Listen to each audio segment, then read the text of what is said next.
Welcome back. That was the Bright Morning News, and I'm sure now you have the details of those stories. And if you missed it, remember you can always check us online. Okay, we're moving on to our variety segment. We actually started before the news. We brought you a story, and that story was on the killings in Benue, Taraba, others fueled by harsh laws, and that was coming in from Mieti Allah. So now we're moving to our second story, and this one says State of the Nation. Mono was actually giving us the headline of that story before we went on the break. And I said I don't want to start it and not finish it. Okay, so Jettison 2019 polls, restructure Nigeria, Bakara tells Buhari. So really tough words. Really tough words here. Okay, let me give us details of this. Senior pastor of Later Rain Assembly, Pastor Tunde Bakari, has advised President Muhammadu Buhari to jettison the 2019 general elections and embark on restructuring Nigeria, saying it is time to renegotiate Nigeria's union. Okay. You know, the headline alone is enough for me to make some comments, and I don't think those comments will be welcomed. Oh, wow. But we really need your comments here. Of course. And then for somebody who is, would I call him a rival now? Because he said God showed him that he should run for president, or he would become president. That's another side to it, actually, because we know the candidates are trying to put each other, put themselves against each other just to, like, raise their own chances in terms of how they are being seen by the people. So who knows, maybe this is just one of his own ways of, it's all political, definitely, because he's contesting for election. He's contesting as well. So there's no reason, and now we see the reason why he's coming out to say all this. Okay, in his statement of the Nation broadcast yesterday at the church auditorium, Bakari declared, and I quote, "What Nigeria needs now is not an election, but a return of the drawing board. I call for restructuring and not for elections." In his speech entitled, "It is time to renegotiate our union," the televangelist clarified 12 prophecies he made on the first day of 2018, noting that his declaration was not a presidential announcement but a call for prayers. Okay, that's another way to clarify it. If he says it's a call for prayers. Well, we have so many stories, so we won't be dwelling on that one. We'll just move on to the third story. All right, Governor Fayose kicks against federal government's plan to build cattle colonies across every state in Nigeria. Of course, we've been seeing this come up in several talk shows, now the Benue issue. And the Ekiti governor, or who is always on his social media account, pouring out his thoughts and opinions on government, kicked against plans by the federal government to build cattle colonies in the state. The Minister of Agriculture, Audu Ogbe, at a meeting with some northern governors and the Minister of Interior, Abdul Rahman, disclosed plans by the government to build cattle colonies as a way of curbing the bloody clash between the herdsmen and the farmers. And Fayose says that this is not a welcome development, that he will not allow it in his state. But if this is a federal directive, why would you want to go against it? Because it's more seeing the light at the end of the tunnel for me personally, not because, it's really meant to be so, because there were days where we never had issues between farmers and herdsmen. There were days like that. Yes. Growing up, there were no issues like this that was this dispronounced. They would come, graze freely, go without any problem and all that. But now, these laws, they're not willing to accept it, and that is why we've been seeing killings all year round. But as much as we want peace and we want a way forward out of our current situation, I think it's also important that people know the implications of all these new laws that might be coming up now. Of course. Because by the time we start it and then we see, okay, in future, it turns out to be something else. So this is not what I thought it would be. So I think understanding, they must be sure of the implications of these cattle colonies that want to be created. Most of our governors, maybe some of them who are kicking against it, might be as a result of not really having the full understanding. I like the word you use, understanding. It's very key, because when you look at it critically, the same people who don't want these people to graze in their states are the same people who like to consume beef. of a truth, and for you to eat Yes. beef, these cattle need to graze. You understand? So understanding is key there. I mean, can't we just go back to the days where everybody lived freely without, Yes. anyone killing anybody or fears of killings and all that? Unfortunately, And I don't again, think we talking can. about the ethnic hatred, and can you blame people? Because people from the north have been attributed to be the ones that are responsible for some of the killings over the years as regards bombings and, kidnapping of the Chibok girls. And most people in other parts of the states, well, they just don't want to have anything to do with people who are from that particular area. This is the truth. But I remember even when we were bringing headlines, I Sorry, said something yeah. like this. I said, okay, cattle grazing or cattle rearing is a business, right? Of course. It's a business. So why should the federal government get involved in business?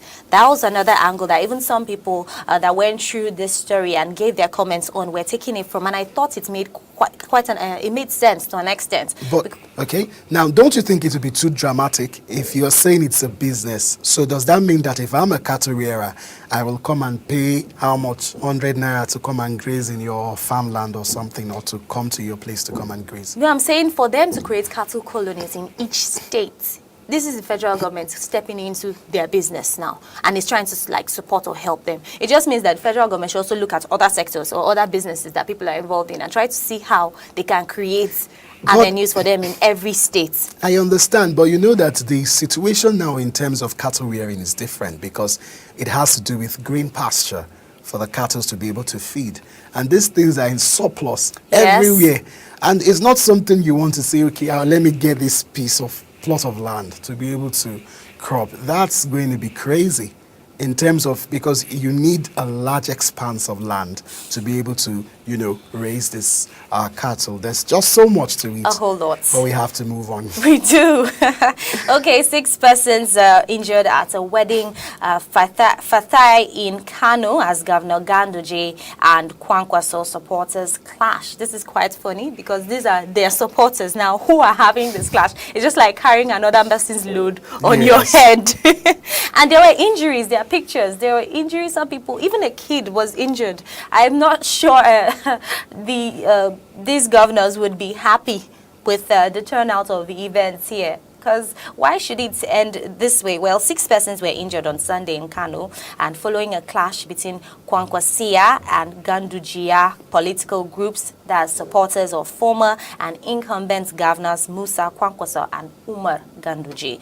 The incident occurred around 11 a.m. at Chiranchi quarters in Gwale local government area of the state. According to eyewitness, some members of 2 groups were at the area to attend 2 separate wedding Fathai when the incident happened, and it was learned that the fight started when one of the groups allegedly attacked the other, leading to injuring a junior brother of the Commissioner of Special Duties, Abdullahi Abbas, and many others. Wow. It's quite a blood scene there. All right, let's move on to another exciting story here. Yes. A particular woman was arrested for impersonating the president's wife, Aisha Buhari. Okay. And according to the police command on Monday, one Aisha Bello was arrested, actually paraded for allegedly impersonating President Buhari's wife, Aisha Buhari. And the police said the woman used the president's wife's name to solicit for contracts from members of the public who are mostly head of government agencies.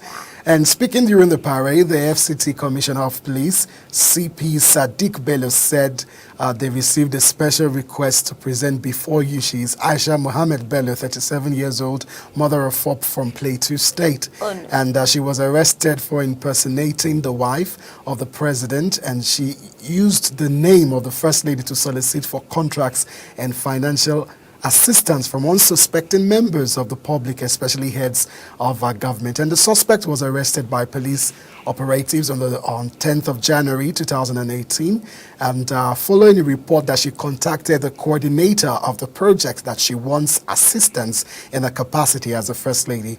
And upon her arrest, a phone and a newly acquired Airtel SIM card registered in the name of Aisha Buhari. Wow, what a length. What a length. And the First Lady of the Republic was recovered from the suspect.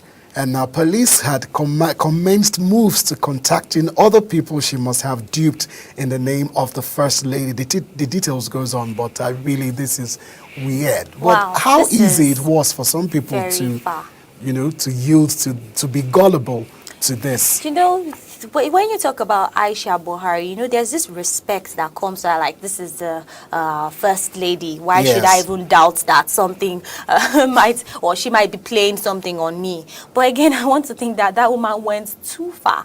And she must have a whole lot of guts, like I mentioned earlier. She must have guts to have The tried that effrontery. stunt. And unfortunately, she has been caught. Every day for 99 days for the thief and 1 day for the honor. Definitely. It's definitely the story of this woman. All right, let's look at her own response to the whole thing. The 37-year-old single mother of four said, "I'm a businesswoman. I sell clothes. I was arrested after I requested for a contract in the name of the wife of the president." So that's her actually conceding to the accusation. And she says, "I only sent text messages in the wife of the president for contracts. I only did it once, and it is because I lost the money for business and I did not have money to do my business." What an excuse. What an excuse indeed. And she's saying she did it just once. Okay. Well, sometimes you do it once and you're caught. Well, that is why it's very important not to go into things, because In the people first say it. place. They might have been doing it for quite some time, but you just trying to do it. Yes, once and You just put be yourself the in scapegoat. trouble. Well, that's a grave offense, and I'm sure she will be dealt with accordingly to the law.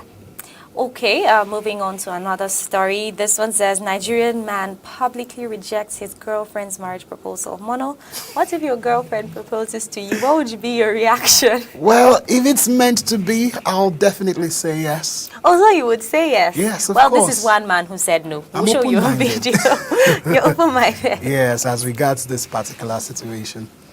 Okay, let's have the video of this young lady who we saw Was crying a publicly lot. Yes. embarrassed, Was rather. publicly embarrassed.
Wow, that's terrible. Very terrible, and there's no time to show you all the way to when she was weeping.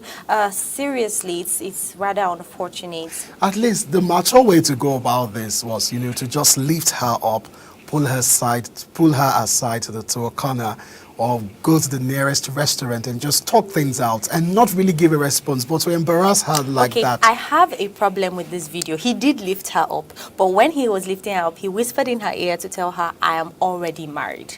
How on earth could you be dating if you're already married?